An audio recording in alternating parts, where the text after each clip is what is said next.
The opinions expressed in this podcast are individual and are not necessarily representative of Spirit Live or Toronto Metropolitan University. Thank you for listening. Just another disclaimer, I want to say that everything I talk about in this podcast is very subjective. I'll be talking about my own opinions and thoughts, and you do not have to agree with me. I encourage you to have your own opinion and not feel attacked if my opinion is different from yours. Thank you and enjoy the show!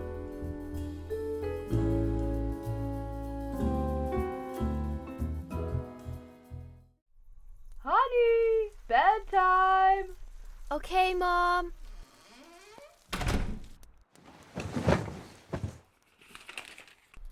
I'm just gonna read one more chapter. You're listening to the Midnight Romantics podcast. Bedtime is optional, right? Are you whispering up there? Hello, and welcome back to the second episode of the Midnight Romantics podcast, hosted by Kaelin. I am so happy that you have tuned back in. I hope you enjoyed episode 1, talking about tropes. As I mentioned in last week's episode at the end, we are talking about love interests today, okay? So book boyfriends, book girlfriends, we're talking about all of that today.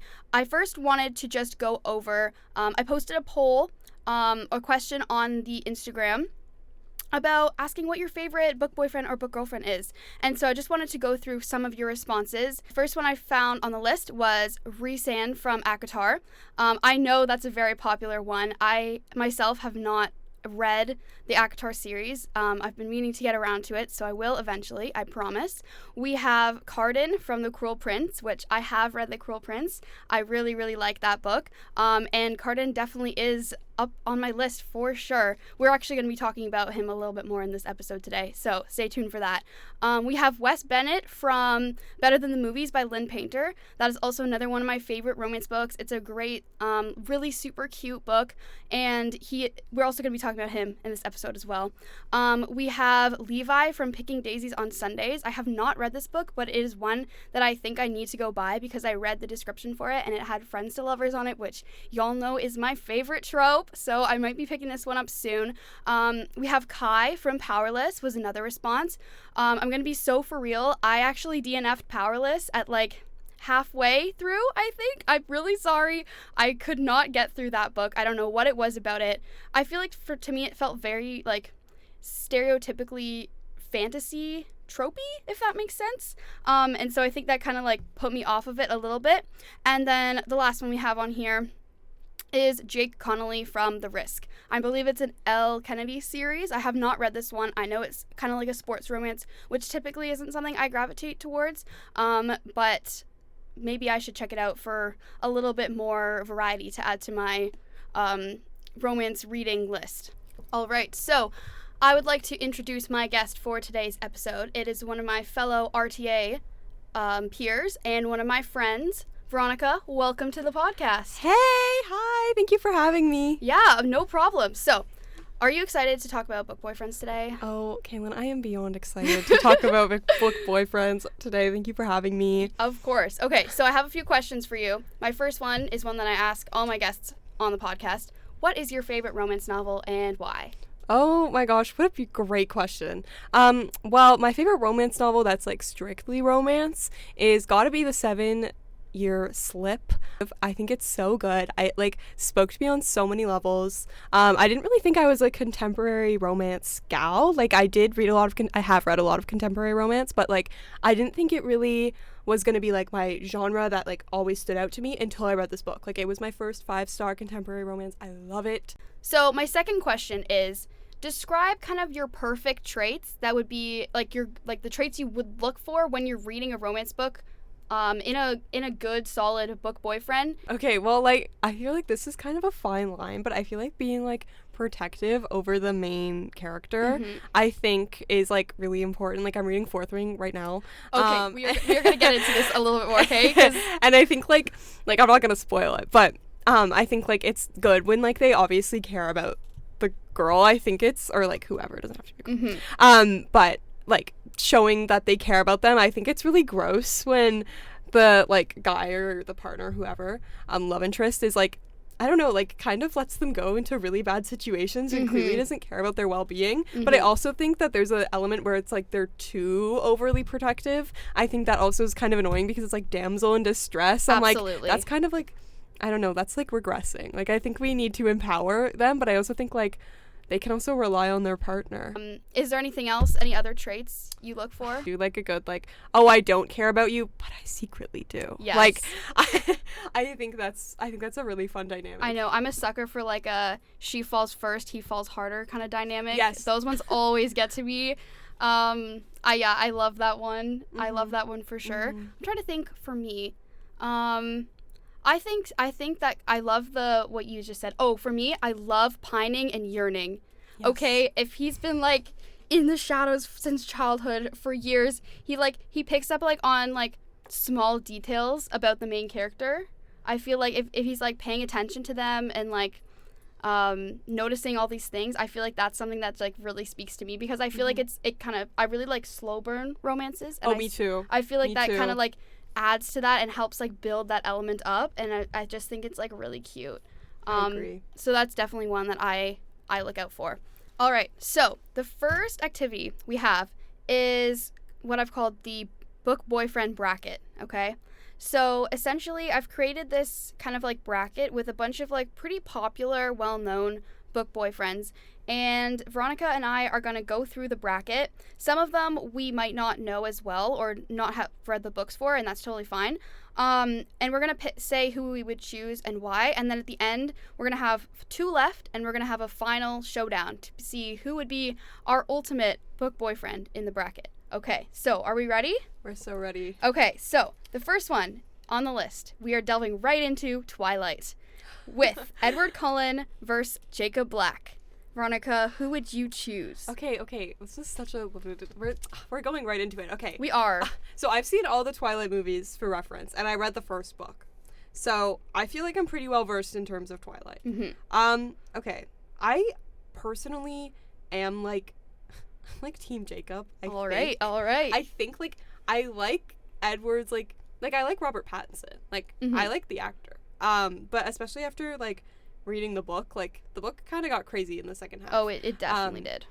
Like I really like the first half of the book, but I think Jacob is just like, I don't know, he's just such a fun guy, and I feel like it's kind of unpredictable, and I get excited by like the like underdog character, as this will be a theme. You will see it in some other characters. Okay, for me, I've watched all the Twilight movies except Breaking Dawn part 4 or the second one. Yes, that's 2. one I haven't seen yet. Yeah. And then I've read all the Twilight books. Oh my god. Yeah, I don't know why. I love to hate read, guys. Okay, that's something about me. So honestly, this decision is super hard just because of how much I despise both of them. I think Jacob is super clingy, and I think agree. Edward is really creepy and very stalkerish. But I don't know. I guess if I had to pick one, I think I would choose Edward. I can't give you a reason for it really, other than I think Jacob is more annoying than Edward. Well, they're both annoying though. I mean, the thing with Edward, and you're kind of like, the more I think about it, the more I do kind of agree with you. It's like, Edward at least like, he's not like, he's like the, you know, like, if Jacob's the sun, Edward's the moon, you know, like he's more subdued and quiet, and he's I think got a little of that, mysterious element to him, I think, yes, which is less annoying. And Jacob, because he's like sunshine, he's like, yeah, they're he's like a little, they're like their own grumpy sunshine little duo. Honestly, yes, but the reason, like the Loch Ness, you named our daughter after the Loch Ness monster. Oh yes. Oh, are you? What is it like? And the fact that Jacob bonded to. I'm gonna spoil it. I won't spoil. Yeah, that's honestly we could have a whole episode on Twilight. I'm gonna honestly, put Jacob for the fact that that's kind of iconic, and he spawned a lot of memes. Yes, he did. Okay. The second one is The Hunger Games, which Veronica hasn't read, but I have many opinions about The Hunger Games. It is my like favorite series of all times. So I have Peeta versus Finnick, and I didn't do Peeta versus Gale because everyone should think that Gale sucks, and everyone should hate him. Okay, if you don't, just like pretend that you do for the sake of this podcast. Okay, so. This one's really tough because I really love Finnick. I think he was a great character. He was kind of like cheeky. He's kind of like flirtatious.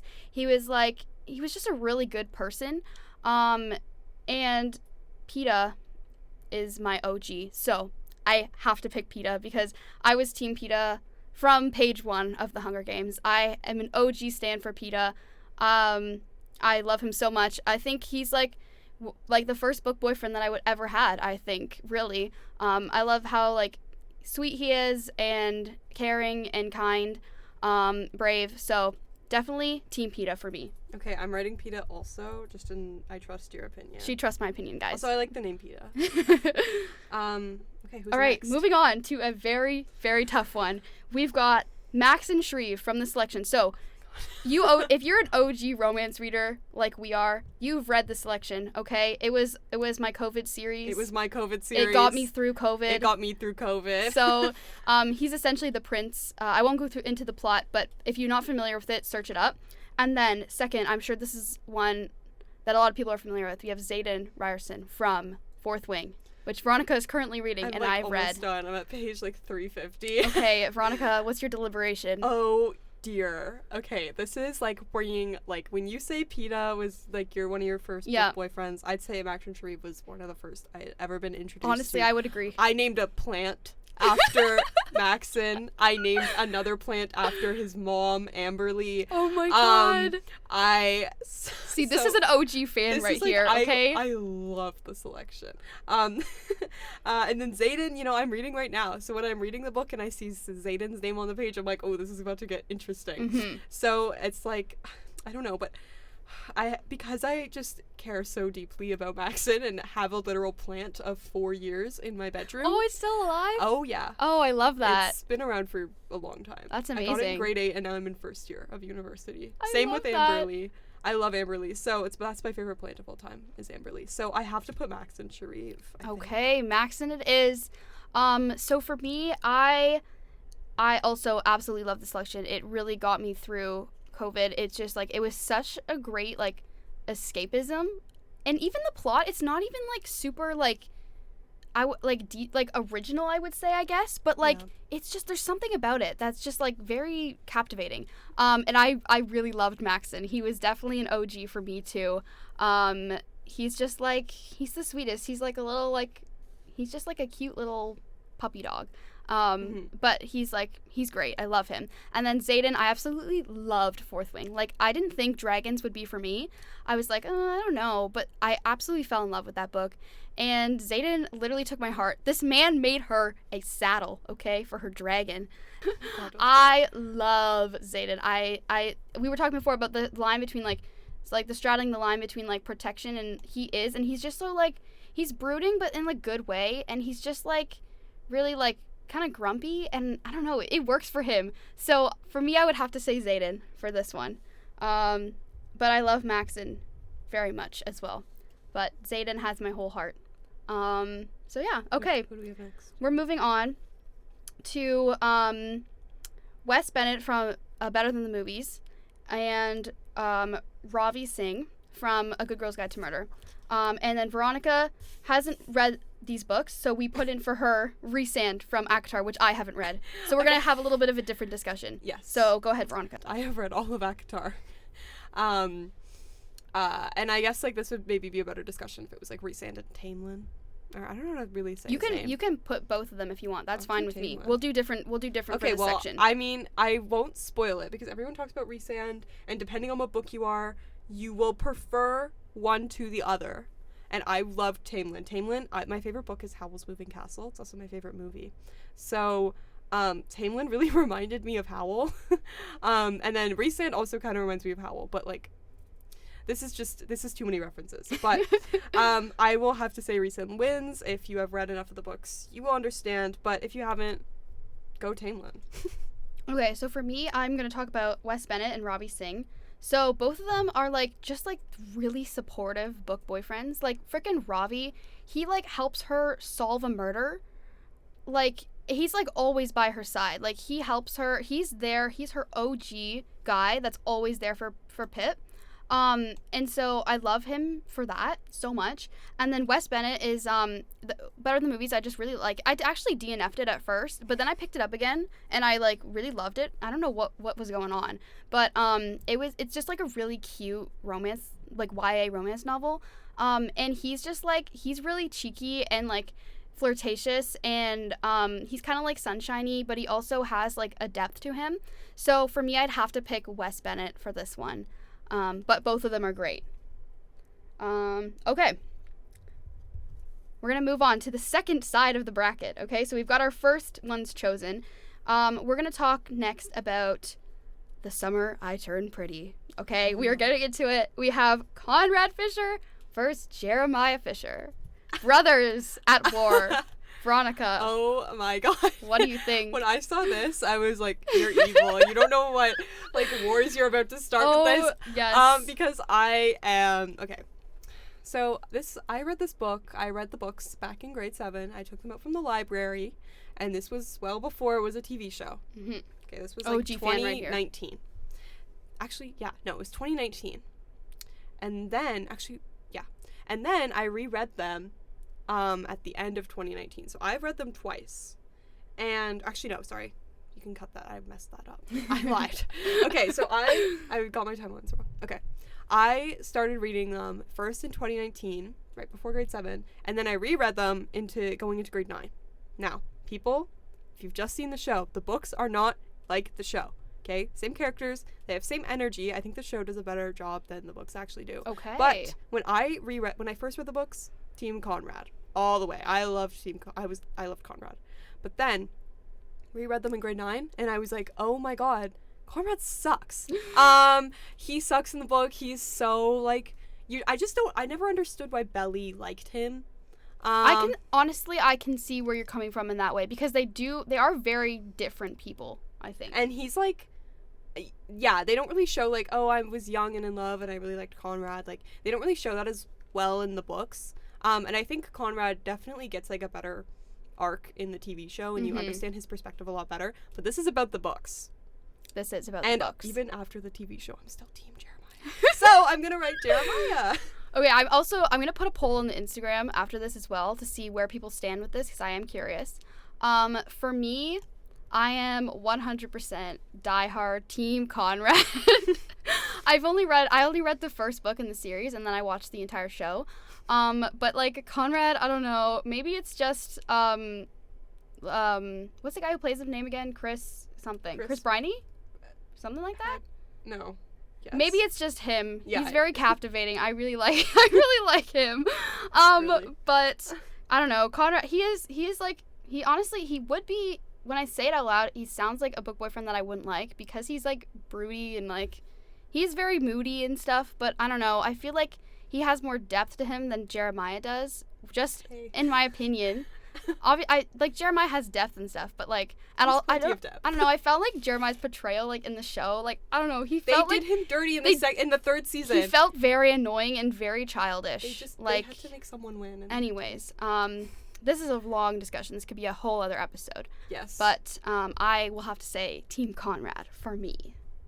Okay. Who's next? We have Carden Greenbrier from Cruel Prince versus Aaron Warner from Shatter Me. Oh my god. I have not read Shatter Me, so okay. for me this is an easy Carden. Love him, but Veronica, you need discuss. to read Shatter Me, because Aaron Warner is a quintessential book boyfriend. Okay, I'll get around to it. No. I'm like putting you on somebody else. No, seriously, like Cruel Prince is my favorite fantasy book. It was my favorite series. It's very good. I adore it. I love Carden. However, Aaron Warner is like, oh my god. No, like he's just like, I think inhabits all the traits everyone loves in a book boyfriend. I think really well. This is really hard. This is so hard for me, and I did don't it know what to purposefully. do. I wanted to make one that was like, oh my god, what do I do? This is very polarizing for me. I don't like my heart is saying like, well, like Carden has had a more like special place in my heart than Aaron, but Aaron is like a very good candidate. I think Aaron is really good, and if you haven't read Shatter Me, you really should, because the whole book is great, and Aaron is a great love interest for the main character. So I'm gonna put Carden, but this is hard. This is hard. Okay, you're picking Carden. Okay. Okay, so we took the liberty of going through and finishing off our brackets. And Veronica, would you like to announce who your winner, your overall perfect book boyfriend is? I'm ready. Okay. Drumroll, please. Drumroll, please. And the winner is Cardin Greenbrier. Woo! Greenbrier? I actually don't know how to say I his think last so. name. Greenbrier, probably. What about Okay. you? So for me, my OG day one is PETA from The Hunger Games. If you've read The Hunger Games, I feel like you probably understand. But he's the first ever book boyfriend that really spoke to my heart. So I had to pick him. So I will post this bracket on Instagram, and you can fill it out as well. And feel free to share your results as well. So thank you for playing along with us. All right, so our last game that we have today is kind of like creating your own book boyfriend. So what I've done is I've kind of taken like typical good traits and bad traits, or like more negative ones for book boyfriends in romance novels and like YA, fantasy even. And I've put them in a bag, and what we're going to do is we're each going to draw 5 characteristics. We don't know, the good and bad are mixed together.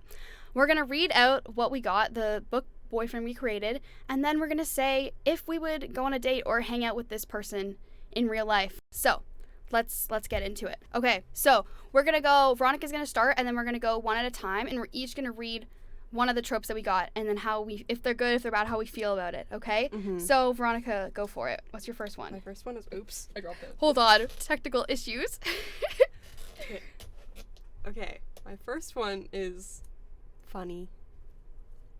Okay, Go. I feel like that's pretty positive. It's great. I love being able to laugh. Okay, my first one is Pines. This is my favorite one. So we're off to a good start. Okay, we're off to a good start. We left me some yearning. My second is smart. Okay. Wait, I love smart people Okay, also. okay. My second one is smirks. Okay. This could be like, if it's like used in moderation, it's okay. It's like, oh, a little mysterious. If it's like constantly, which most of it is, if you're reading a romantic book, this guy's smirking a lot. So it depends on how much he smirks, I guess. Mm-hmm. Okay. Okay, next I got passionate. Wow. This is What a great guy you're building over there. Oh my gosh. Okay. My third one is protective. Okay. We were talking about this. I feel like that's, once again, in moderation. Depends on, we're not going into stalker territory here. No. Okay. Next one.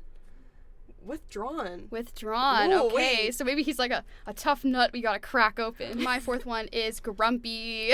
There you go. Okay, so I have Zayden Ryerson is I think who I've created in front of me right now. This is like almost exactly him. Yeah. So I'm kind of enjoying that. Okay, and your last one. Go. Here we go. Oh, lazy.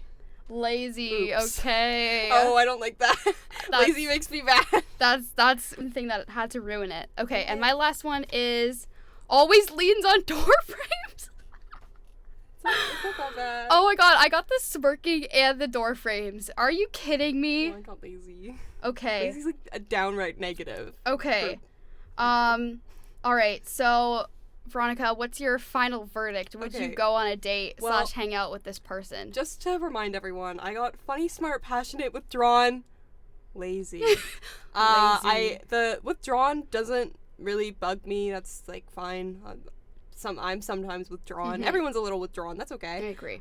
Lazy. I mean, okay. You know what? I'm sometimes lazy too. But I would hang out with them.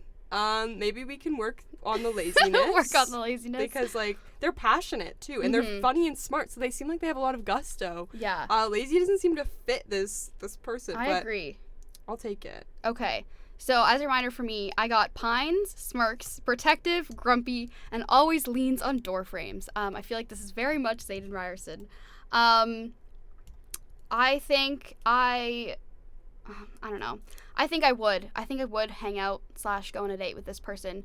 But I feel like this is more of like a quintessential book boyfriend as opposed to somebody I'd actually like in the real world. I feel like, I don't know, the smirking, it's gonna get old. The door frames, it's like, bro, do you have like, can you not stand up for like more than like 3 minutes without needing to lean on something? I don't know. We'll see. I'll give it a try. and see how it goes. That's Yeah. where I'm at. All right, so that is our episode today. Thank you so much for tuning in, and I'd like to thank my very wonderful guest, Veronica. Thank you so much for being on the podcast. Thank you for having me. Yeah, I had so much fun. We had some really great discussions. So thank you once again for being on it. Really appreciate it. So thank you once again for tuning in to the second episode of the Midnight Romantics podcast. Last week on the first episode, I gave you a sneak peek, but this week is going to remain a secret. So you will just have to tune in for the third episode to see who my guest will be and what I will be talking about. But in the meantime, keep reading, keep finding more book boyfriends, book girlfriends that you fall in love with, because we need that for our heart and for our soul. It keeps us warm and fuzzy inside. And as always, bedtime is optional, right? Finish your last chapter. Okay, thank you so much for tuning in, and I'll see you again next week.